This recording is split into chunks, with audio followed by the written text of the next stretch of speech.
Hi guys, let's grab a coffee and talk about the 3 things that we learned really quickly when we started our YouTube channel.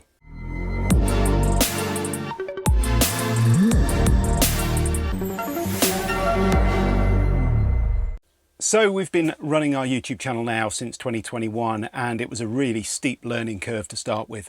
There's 3 things that we found in the first few videos that really changed how we've run the channel ever since. And it's really made us think hard whenever we're going to create a video, whenever we're going to describe something to anyone. These 3 things we found are really important, and we're going to go through them, and I'm going to explain maybe a bit of kit that might help you on your way if you're thinking about these things too. So first things first, content. Be really clear in your mind about what you're trying to get over in your video. So you've got to make sure you've got some kind of storyboard or some kind of story that you're trying to tell in your mind. And that could be, if you're talking about something interesting, a new product which has come on the market or something like that, it could be, why is it interesting? What is it? How does it look? How does it feel? When are you going to use it? How much does it cost? You've got to give the people who are viewing your video something to take away from it. So, you know, if it's something which you want to do as a blog, so maybe you're going on a trip, try to have something in the video which is interesting for people to take away from it that they might not have known before. You know, if you just take a video of you going shopping and it doesn't suggest anything about any new products, or it doesn't say anything new or different or interesting to anyone, that's not particularly compelling to watch. If you went shopping because you were looking for a certain item and then you had a range to consider and you explained why you were looking for that thing and you explained where you got it from, you know, the quality of the service, all of that kind of stuff, how easy was it to find, and then after that, what has it actually been like? There's some genuine value in there, some depth to that video that people might find interesting.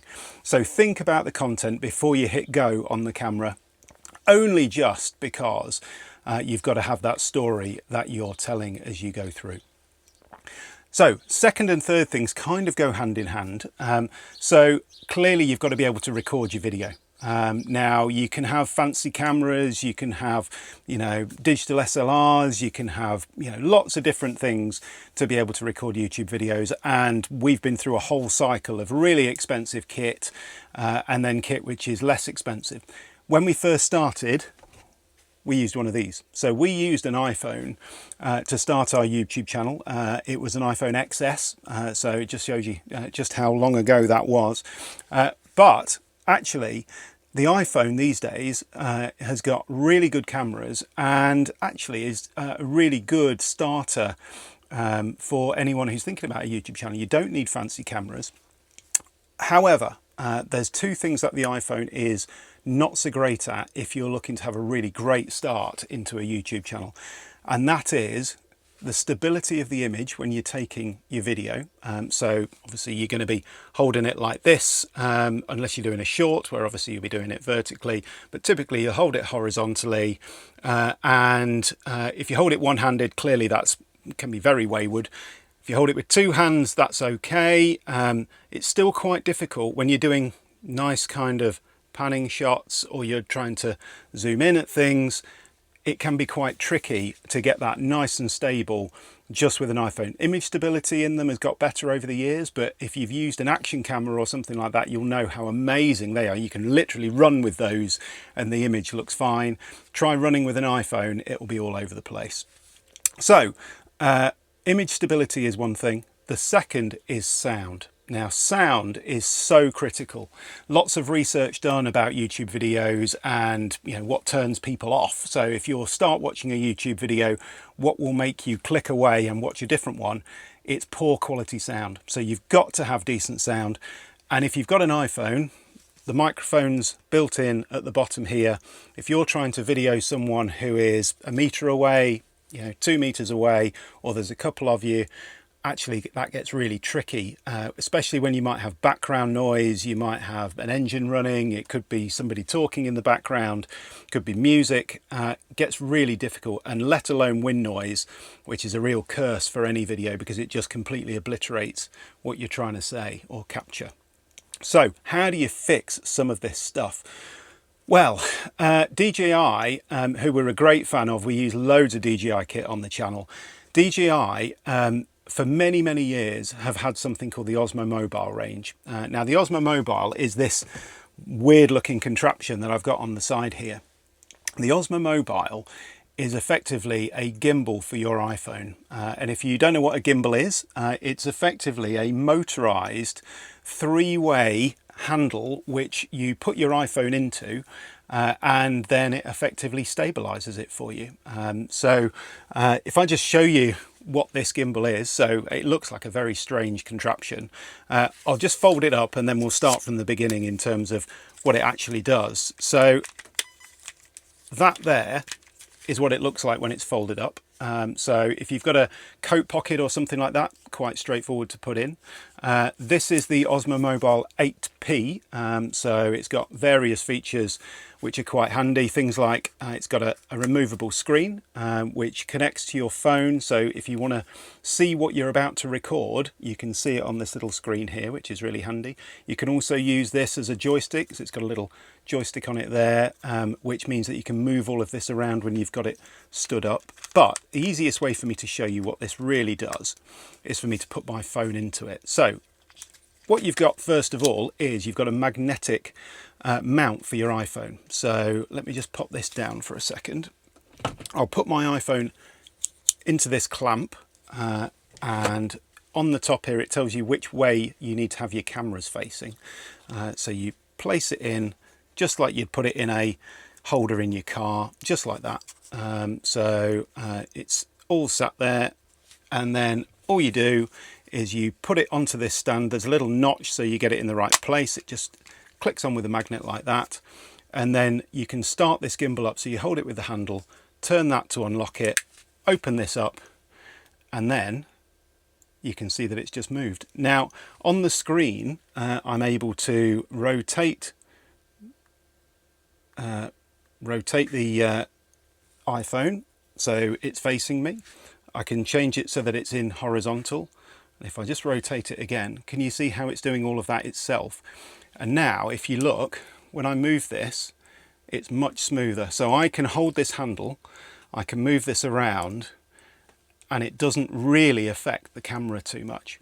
Now the other thing I can do with this joystick, so if you remember I said on this little controller here I can move it. So if you see I'm just moving that on the joystick now, I can turn it round, and that makes life really handy if you open up the tripod. So if I open this up, because it's got these tripod legs built in at the bottom, so I'll open that up. If I stand that down, I can grab this controller, I can rotate it, because at the moment it's using the front cameras, and the back cameras on an iPhone are much better quality than the front ones. So I can rotate it round like that, and now because I'd be able to see myself on this little screen, I can then use the joystick like this to be able to get myself framed in the shot just right. It can also do face tracking, so when you turn this little unit around here, that's got a light built in as well, because obviously light's good for your video. It's got a little camera in there as well, so it can face track you, and when you move around it will then track your movements, which is really handy. But ultimately it's a device to make sure that your footage is really nice and smooth. Now in terms of the way that this works, obviously the handle itself is rechargeable. You can start and stop recording from the remote as well. If you want to, you can run with this, you can hold it, you can move it around. It's got different modes as well, so I don't want to get this video to be too complicated, but effectively when you sorry, let me just rotate this around. I've got it on pan, tilt, follow at the moment, which basically means it keeps the horizon level, but if I'm going to scan down for something, it does move the phone accordingly. And if I move around, you can see it's moving as well. You can change the speed at which it does all of that. If you want to, you could have it on pan follow, which means that you can see it's just moving with me. And if you have it on FPV mode, you can see that it actually tilts the phone as well. So plenty of different modes here that you can choose from. It can do things like spin shots. It's incredibly universal in terms of how it works, and you can see there I've done it so that it doesn't tilt, it's just pan follow, so it keeps it nice and level. So if you're going to do a low shot and bring it up high, you can see there that however much I move that like that, it doesn't change the phone. So really handy device. You can charge your phone from it as well if your phone's going low on power, because when you're doing video on your phone, it does suck through the power quite quickly. So one of the nice things about this Osmo Mobile range is that you can get it as a creator pack effectively. I'll put a link on the screen so you can see exactly what I'm talking about. But effectively what that means, and we'll just close this up, what that means is it comes with a microphone. So talking about the kind of the third element which I talked about, so the audio side of things, what this comes with is a tiny little adapter like that. So that's a USB-C adapter, just literally plugs into the bottom of your phone, and it comes with a DJI wireless mic. Now when you pair this with this USB-C adapter here, obviously this records the audio straight against the video in your iPhone, so it's nice and clean. Comes with the windshield here, so if it's windy outside, there's no issues with that. Also comes with magnets, so you can clip it on just like the one I'm wearing here. And the other really nice thing about this USB-C adapter is that you can buy an additional one of these, and then you can have two connected at once. And when you do that, you can choose for it to merge all of that sound together, or you can choose to have one person on the left hand side of the audio and the other person on the right hand side of the audio. And that's really important when you're editing your video, because if you've got somebody who's quite softly spoken like Sarah is on our videos, it means you can make them a bit louder, and if you've got somebody who's a bit too loud like me sometimes, you can cut them down a little bit and level that sound. It just makes it a little bit more professional, and that's all possible because you can record left and right sound through this adapter. Now, for anyone who's wondering, you know, are these videos any good? You know, how realistic is it to use an iPhone 17? This is an iPhone 17 Pro. How realistic is it to use this kit to do a video? Well, the video we did at the East Midlands Campervan show last weekend, I think it was, that was all filmed using the Osmo Mobile 8P, my iPhone 17 Pro, and this audio system here, all which came part of it. So all of that was all filmed on an iPhone, and actually when I've looked back through that footage, I'm really proud of that. I think it looks pretty good. Clearly you've still got to be a bit careful when you're using this. Just make sure you're using it quite carefully. Don't kind of really throw it around like you might do an action camera, but as long as you're fairly consistent, you're fairly steady, actually you can get some amazing results with your iPhone on its own. So definitely worth checking it out. These start from about the £135 mark. There are other models in the range as well. This is the 8P, it's the new one that's come out.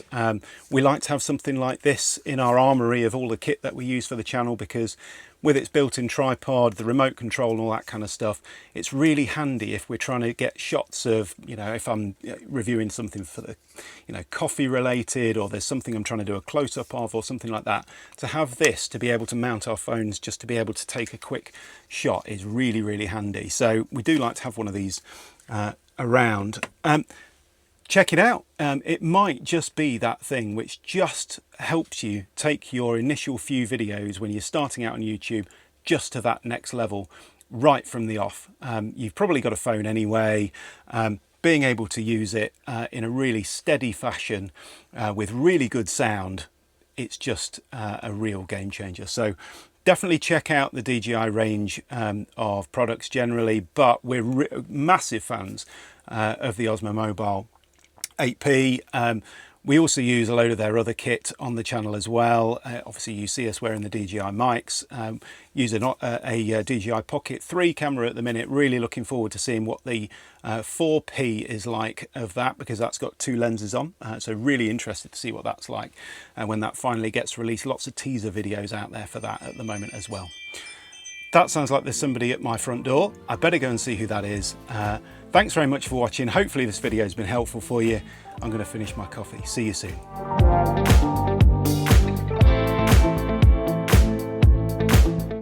So you can turn on face tracking by just clicking on the remote, and then it suddenly got me. Look at that. I don't even need to look at the screen. If I come around here, hopefully you can see the back of the screen, and you can obviously see the footage that this is creating. This is using the best camera possible on the iPhone. I can just pop that in my back pocket, out the way, and I'll be able to do my presentation or talk to the camera, and I can move around and you can see me, and it's all tracking me really, really nicely. Now clearly the further you are away from the camera, the slightly less extreme the movements are.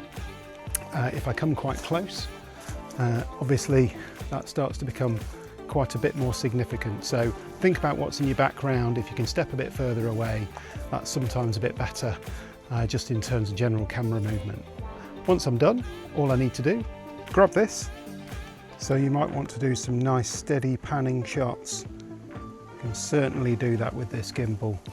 Just need to walk reasonably steady. And you're able to do nice, smooth panning shots, just like that. Then you can just hit stop.